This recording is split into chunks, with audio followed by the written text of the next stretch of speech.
presents Starbound Studios starring Maggy Martinez and the Hot Seat Interview. Y ahora con ustedes, Maggy Martinez en Caliente. Here they are.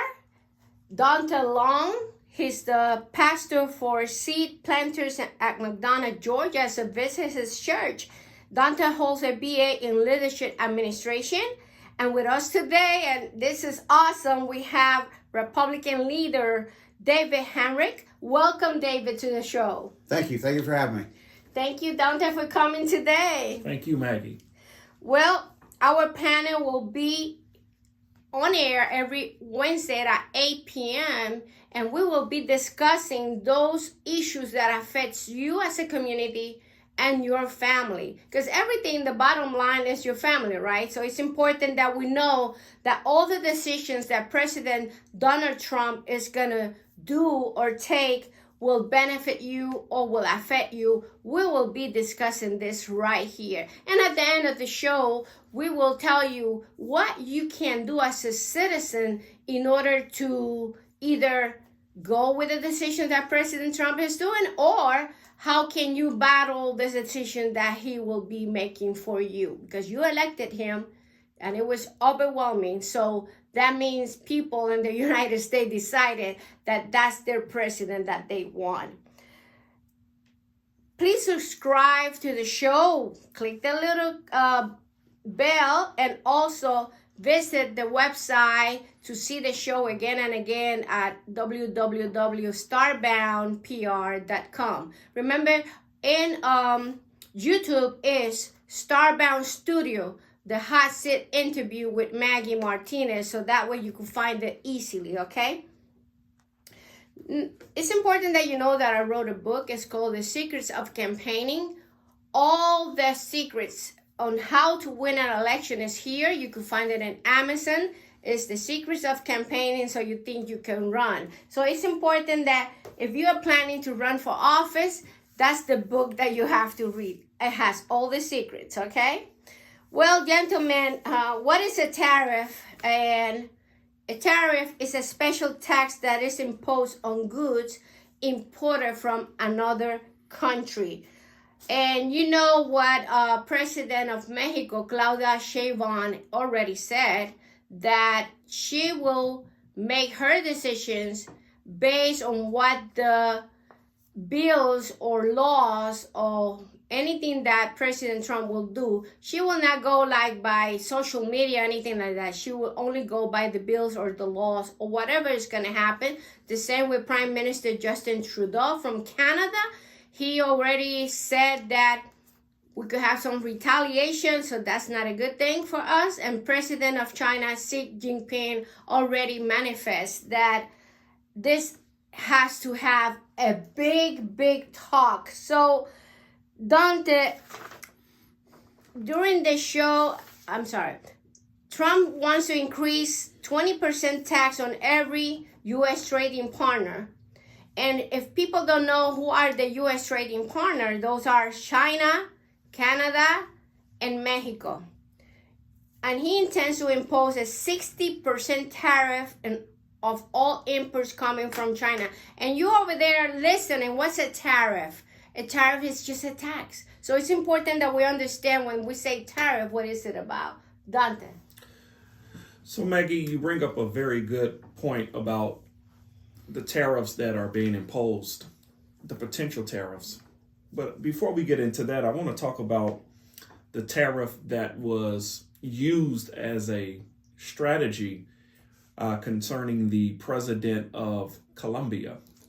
Many of you watched the news and you saw that a lot of the migrants or individuals who are not documented as United States citizens were sent on aircraft to the nation of Colombia. And initially, the president of Colombia stated to our country that he would not receive any of those immigrants. Mm-hmm. But it was when President Trump said that I am going to impose a tariff, did he subsequently decide that he would indeed allow immigrants to come into his country. So why do I bring that up? I say that because even the threat of tariffs can really be used sometimes for the benefit, but in some instances, as we are seeing with other nations like China and Mexico and others, that it really may not be used as a benefit, but really it could potentially cause some form of retaliation. And I hope that if you stay tuned to this show, you'll understand what many of those retaliation tactics can be used and can also be implemented. And it can really cause for a very healthy debate. So I want you to stay tuned over the next few minutes for that. And definitely don't go away, because we're going to give you some insights of what can we do as citizens for this. Certainly when this happened, like with Colombia, and all of a sudden they were coming back with all the immigrants, and all of a sudden the plane turned around and went back to Colombia because of the threat that President Trump did. Is this a good thing? Is this really a good thing, David? It can be. Unfortunately, what we're dealing with on tariffs is a double-edged sword. When we look back at, and we'll get into this later on as far as the direct inflationary impact for you, the consumers. This is coming up later, and we're going to explain a little bit more in detail, but right now, tariffs have been used as a leveraging tool for decades. And we can go back, if you want to, go back to the 1930s. Let's go back to the Smoot-Hartley Act, where Congress enacted this. President Hoover signed it, figuring it would be a great benefit to the United States to bring in a lot of revenue. Right. Unfortunately, what happened was it backfired. Now, when it backfired, Congress realized this. What they did was delegated more authority to the President of the United States on the basis that he would not impose tariffs which would have an inflationary impact upon the voting citizens of the United States or the business and economic well-being on those in the United States of America. That is why Congress delegated the authority to the president and took it away from them.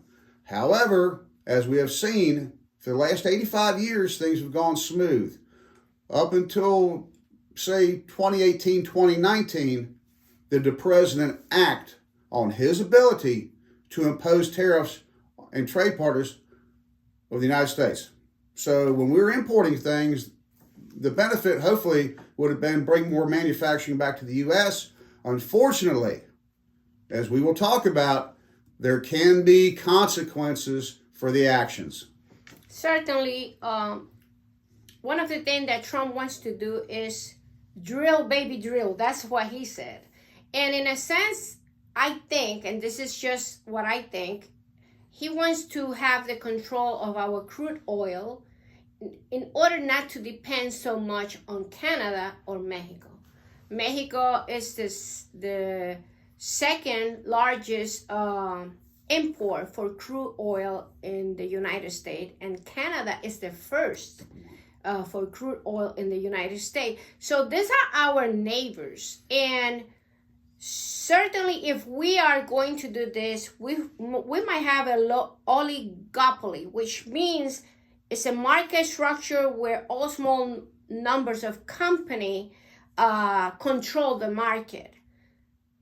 And we know by experience that monopolies are not good. But if we go to Taiwan and their control over microchip, and we saw this during the pandemic. I don't know if you remember, there were cars that were not able to finish the assembling of the car because of the microchip. Certainly, we need to look into this carefully. If we take our neighbors, right, and bother them in a sense, right? Those are our neighbors. And what we need to understand is we're not alone in the world. United States is not the umbilical cord of the world. We are in a world together in order to work together for the benefit and the benefit of society as a whole. In your view, we will have a demand and offers in goods and services, David. And don't you think this could done gradually or little by little instead of bringing everything up at the same time? Well, right now, I think based upon the campaign promises, President Trump is trying to push his agenda forward and do it very quickly. The thing is, if you do things too much too fast, you might overlook certain procedures. Now, I know President Trump knows that he has 2 years to get this stuff going through before our next election cycle, and I believe they remember what happened to the last time he was elected. When they drug their feet, a lot of the agenda wasn't passed. Right. Now, let's go back to TSMC, to the microchips. All right, what happened back in the day when he started imposing those tariffs? The Taiwanese have now built a beautiful facility, theoretically, I haven't seen it, to manufacture those chips in the USA. Intel is also building in Ohio, which bringing the manufacturing is what the goal of these tariffs are, to be used as leverage to bring manufacturing back to the United States of America. So we don't have to go through what we did of supply chain shortages during the COVID. Now, is this going to happen overnight? It's impossible. It takes years to build a semiconductor manufacturing facility. Now, I say this because a lot of the stuff got started way back in the late 2018, 2019, 2020. What a lot of people don't know is that the tariffs Donald Trump imposed back then, Joe Biden continued. He did not repeal those. As a matter of fact, Joe Biden increased some of those tariffs during his term in the presidency. This is something that's never brought up, never heard about. However, it can be documented. It is documented for those who would like to go research individual amounts on the tariffs. What this can do, the goal is to bring U.S. manufacturing back. That's what made the country good. Remember, back in the war, we had some of the best productivity. We were a country of manufacturers, not consumers. When you consume more than you export, that's where our trade imbalance comes, and that's where our dependency on others can come from. David, if I could say ripple this, effects. If you go back and do a quick Google search, you'll realize that America suffered the greatest when tariffs were imposed during the William McKinley presidency. That was at the turn of the 1800s, right after World War I. When this happened, America saw one of the greatest deficiencies, which many believe led to the Great Depression. As David just said, tariffs are a double-edged sword. And unfortunately, when you are in the consumer position, which America is, not only in food, but in manufacturing and in so many arenas, that you cannot solely rely on those tariffs when you are the heavy consumer. Agreed. And that's where America is at this given moment. David, what do you think will be the political leverage that President Trump will do in this case? Because he's trying to do this with so many countries at the same time. Well, that's what I said, alluded to. You can go, let's say, too far too fast, too much too fast. Claudia Sheinbaum from Mexico has already said she does not want to get into a tit for tat, and so is Justin Trudeau from Canada. You have ramifications politically when you start, say, let's go with Canada.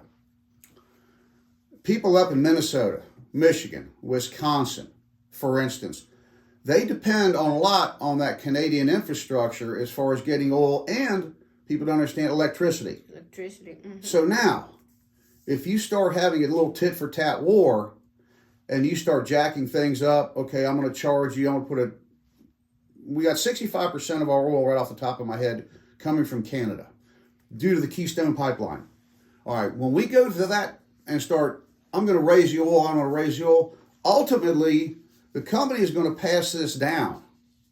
All right, the consumers are going to eventually pay for it. And if they back off the oil Alberta being one of the major producers, they're going to lose a lot of revenue. So you have the double-edged sword here. Are the consumers going to be charged more, or are the originating nations going to lose? Now, this happened with steel production. When the tariffs hit the steel market, imports dropped. So now we had a shortage. We're looking for materials. Remember, COVID-19, Canada supplying wood to the United States of America. Think about that. When the price of 2x4s and plywood went through the roof, and as somebody that's framed and built houses, trust me, it's amazing what that wood went to. And people take all this for granted, but when you're rehabbing or building brand new constructions, you know, the dollar, when you go $10 to $15 per square foot of house increase, that's a lot of money. Also, it affects jobs. And when you bring that cost up, you move your price point up, where a lot of Americans, people cannot afford it. You put it out of their range. So we have to be very careful with what we do with these tariffs politically. Again, in 2 years, we're going to have another election cycle. If the American public does not like the results of the tariffs, that can show up at the ballot box. Now, there's a slim margin the Republicans hold in the Senate and the House. Will these tariffs affect that 2 years from now? We have to wait and see, because they're not in effect yet. However, we have to look. Remember, it's going to be 2 years very quickly for this next election cycle. So how many, if they fail, how many Republicans will pay for it at the ballot box? That's right. And I want to raise a question. If tariffs are such a great idea, why have we not seen at least 80 to 90 years of tariffs instituted in the American government up under multiple Democratic and Republican presidents? That's a good point. And certainly all the situation it's no doubt that inflation will come up. It's no doubt about it. Joe Biden brought in inflation down to 2.8%, which that's amazing. Those are the facts. This is not that I'm inventing this, right? So, David, inflation is a concern about inflation, and you as a citizen, how can you defend yourself about this? Well, some of the steps you can take is instead of being in real estate where you hear the term location, location, location, here on finances, let's use the term budget, budget, budget. You're going to have to reevaluate. If you're worried about these tariffs in the future, let's reevaluate that budget, and that should be done every year due to the fact that your income tax brackets change, your real estate taxes change. Inflation is an ongoing part of the economy. So let's look at that. Are you planning on long-term purchases? Can you do it now? Can you put it off? Short-term purchases, appliances and things like that. Now remember, electronics coming from China, and I say this because a lot of us are very, very technologically, we're in there. A lot of people you see walk around are holding their cell phones wherever they go. I cannot think of a more perfect picture to a point of disaster than if China and the U.S. gets into a trade war. The average price of those cell phones, think about this, they're $800 to $1,000 now. Imagine if they go up another $200 to $300. Are you going to pay that? Can you make your cell phone last longer? Will you put off buying the latest and greatest? So we have to look at electronics, consumer needs, and what are disposable consumer products? Your washer, your dryer, your appliances only have a certain shelf life. This is where maintenance comes in handy. Being a mechanic myself, trust me, I just traded off my 30-year-old truck for a brand new one. Yay! However, there comes a cost with that. And the cost is the higher interest rates. So what I've done, and what I implore all consumers to do, try to avoid any outside spending that you don't necessarily need. And always, remember, pay yourself first. No matter what you have to do, and I know it's going to be hard, look at your investments, pay yourself for the future first, because inflation is going to go up and down. But if you get on a savings habit, that can help you now into the future. Do not sacrifice your future for short-term purchases. Eventually, who's going to pay this tariff? Dante, because that's the main concern of everyone out there right now. I don't think there's an easy way to say this, but the American public, I think, will certainly be the ones that will have to pay the greatest cost. As David just alluded to, as you and I go out and we make purchases every day, as we make purchases that are long-term and short-term, most of us are looking for the best deal. Let's be honest. Particularly in my community, we're always looking for the best deal. Yes. But I have to say this with all sincerity. Now we have to look at the fact that if these costs and when these costs take place, we're going to have to make those necessary purchases and budget them so that we can continue to sustain our communities, right? I agree. Right now, everybody, with any change in administration, there is always political uncertainty. There is always consumer uncertainty. This has been reflected here in Consumer Price Index, if you look at that. What we need to do is do not go into a panic situation. Let's evaluate what we got out there. Look at your options. And as I said before, panic buying, if you're going to stock up on certain things, we might have it.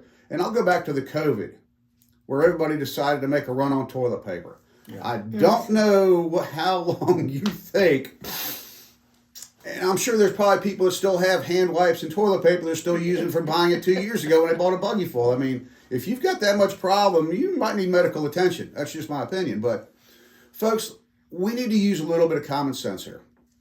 Let's not panic. We're not going to go over the deep end overnight.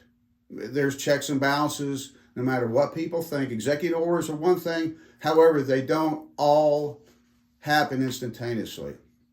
I know we have our Balance of Payment Act, things like that, from the trades where President Trump can do, say, a 15% tariff on certain countries, but that's a temporary. That only has a 150-day limit. So these things right now are not permanent. Things that are being discussed are not permanent. Everything is on the table for discussion. Yeah. The goal is to try and bring American manufacturing and American jobs. That way we get Americans working, Americans paying tax, Americans having the opportunity to provide for them and their families a good living and save for a good retirement. So in the golden years, as I'm in right now, theoretically, we can relax and enjoy what we spent our 40-some years working for.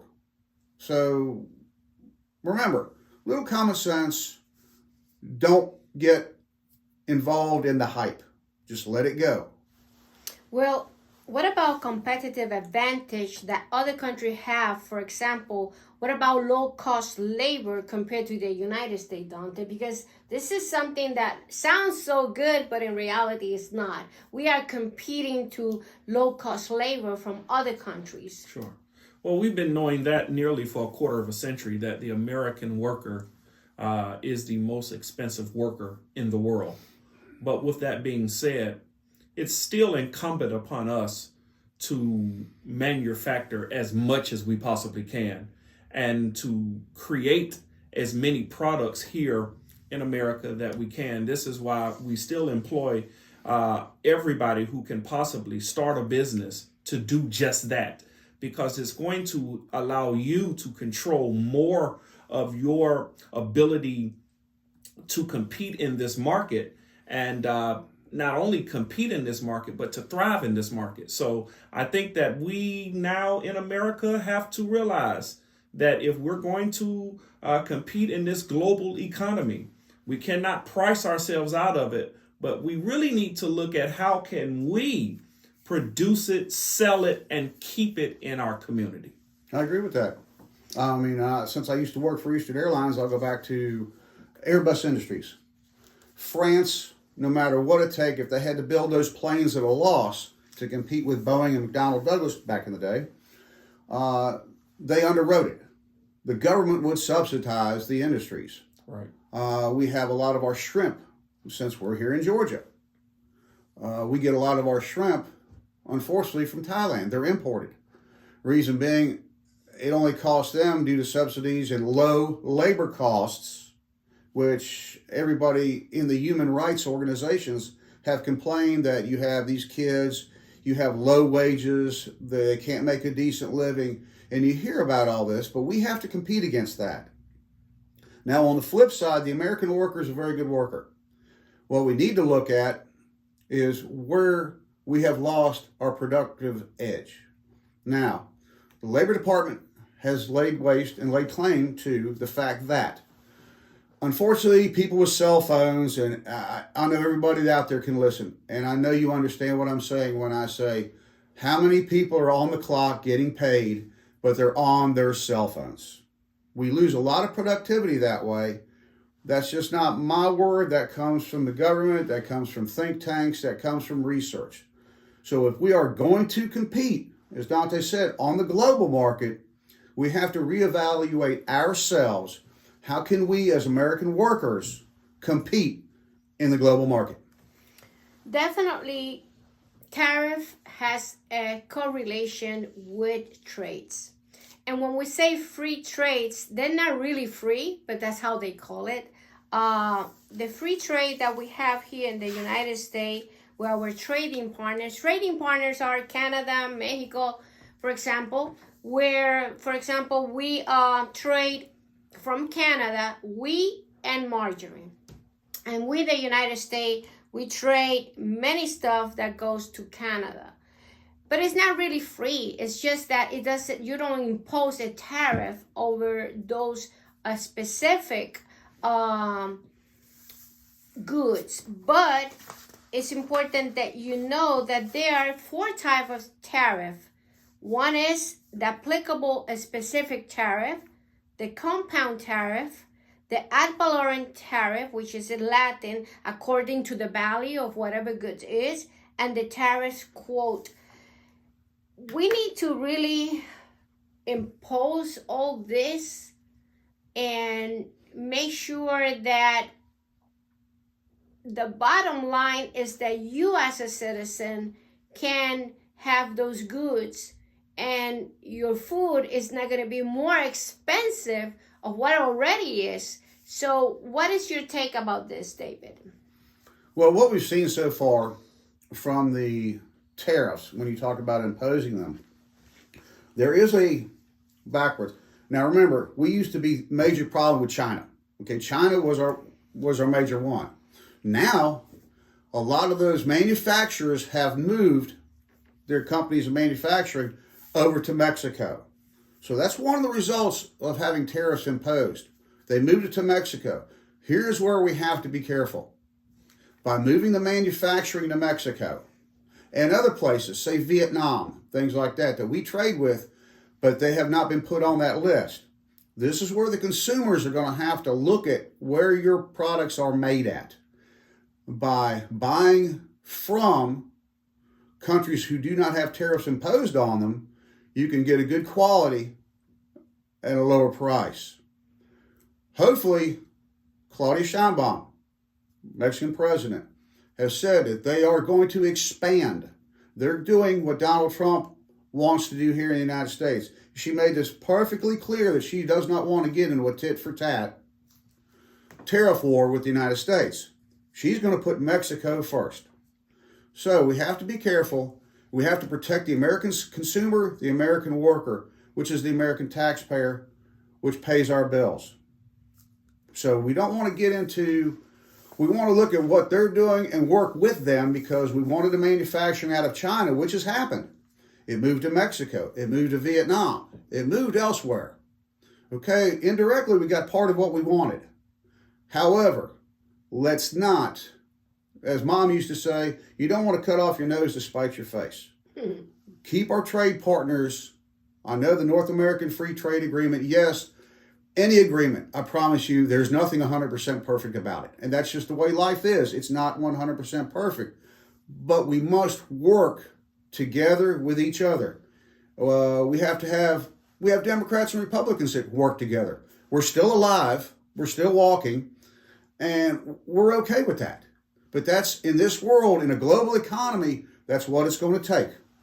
Well, Dante, Congress, the majority of the Senate is Republican, and the House of Representatives are Republican. When we look at the whole pictures, we know that we're not alone. We have people representing us in Congress, at the Senate level, at the House level. What do you see? What do you think is going to be the take here in terms of the future and decisions that we'll make? I think, as David said earlier, we see that we have about 24 months for this president, this Congress, this Senate to push forth their agenda, to get their initiatives passed and implemented. I think during this time we'll see what the outcome will be. As you've heard us say throughout the duration of this show, we don't really know what's going to happen, but we must prepare ourselves for anything, right? And if it is that these tariffs are imposed, if it is that a trade war ensues, and if it has a direct cost on our pockets, there will always be a 2026. 2026. David, what is your take about Congress? How do you think they're going to act about this? Well, I look at what's happened in the past. I can look at, and one of the major differences I see between the two parties, the Democrats will be told what to do, and they will fall in line.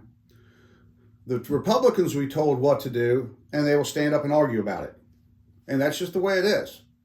To me, in my opinion, you have more independent thinkers on the Republican side than you do the Democrat side. That's just what I've seen as far as, and I won't say anything about MTG and things like that and other different things people we've had stand up and argue and the occurrences we've seen. That's history. We all know what goes on. We've all seen it. It's happened. It's done and over with. As I said before, what we need to do is look at what's right for the American people. The American voters put this Congress and this House and this president together. The American people have set a mandate. The American voters also have come back and say, this is what we want. We hear what you say. We're standing with you. They expect results. The American people expect positive results. They do not want to see runaway inflation. They want to be safe in their houses. They want to have a stable economy.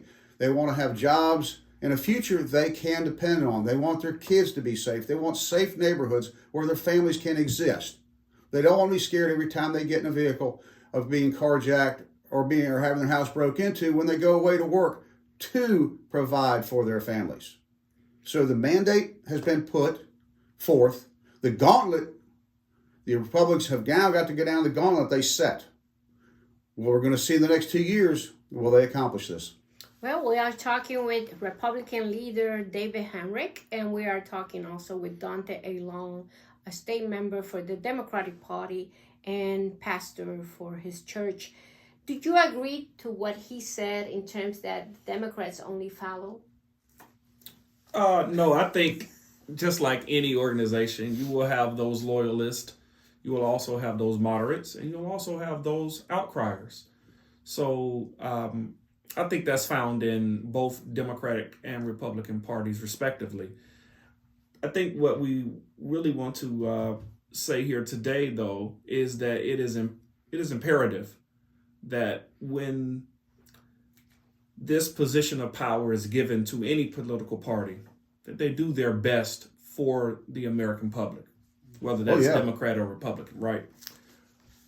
But if it is that you don't do what you promise you're going to do, right, there is a cycle of 24 months that allow for change to come. So hold on.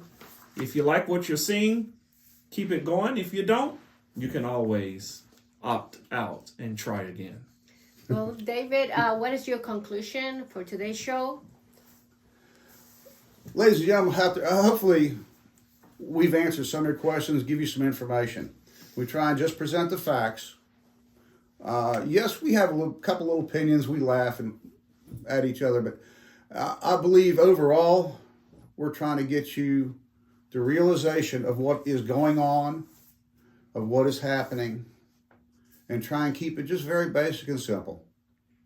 It's not like we're trying to present a paper here, a college thesis, or a doctorate. What we want to do is be able to relate and have you relate to us. We appreciate you watching the show. We hope you stay tuned for our future programs. And as always, get back with us. Send us a message. We're here. Let us know. Give us your feedback.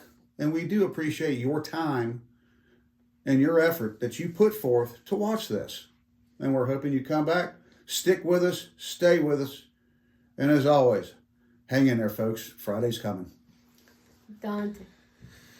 People, I want to say this, and I want to make this resounding clear. The last time that we saw tariffs in this country was at the turn of the 1800s, right after the World War.